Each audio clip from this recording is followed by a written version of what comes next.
மணலில் எப்படி பூசி பழகிறது. நேற்று கட்டுவேல் எப்படி பழகிறது அப்படிங்கிற வீடியோவில் மணலில் பூசி பழகினேன் அப்படின்னு ஒரு டைலாக் சொல்லியிருப்பேன். அதில் ஒருத்தர் கமெண்ட் பண்ணியிருப்பார், மணலில் எப்படி வெறும் மணலில் பூசி பழகினேன், சும்மா பொய் சொல்கிறியா அப்படின்னாரு.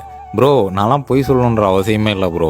ஏன்னு கேட்டிங்கன்னா, நான்லாம் சுவாமி விவேகானந்தரோட கருத்துக்களையும் ஏபிஜே அப்துல் கலாம் அவரோட அறிவுரையிலையும் கொஞ்சம் படித்து வளர்ந்தவன்.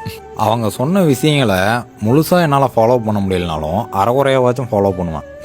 விவேகானந்தர் ஒரு கருத்து சொல்லியிருப்பார், பொய் சொல்லி தப்பித்து கொள்ளாதே, உண்மையை சொல்லி மாட்டிக்கொள் அப்படின்னு. பொய் உன்னை வாழ விடாது, உண்மை ஒருபோதும் உன்னை சாக விடாது. சரி, மணலில் பார்த்திங்கன்னா அதிகமாக தண்ணி ஊற்றி குழச்சி அடித்தோம்னா வச்சுக்கோங்களேன், நல்லா செவுத்தில் போய் ஒட்டும். ஆனால் செங்கலில் ஈரம் இல்லைன்னா வச்சுக்கோங்களேன், மணலில் இருக்கிற ஈரத்தை இழுத்துக்கிட்டு மணல் அப்படியே கொட்ட ஆரம்பிக்கும். அப்போ திரும்ப திரும்ப விழுகும், மறுபடியும் எடுத்து அடிப்போம், திரும்ப திரும்ப விழுகும், அப்படியே எடுத்து அடிப்போம். கை நல்லா நமக்கு ப்ராக்டிஸ் ஆகும்.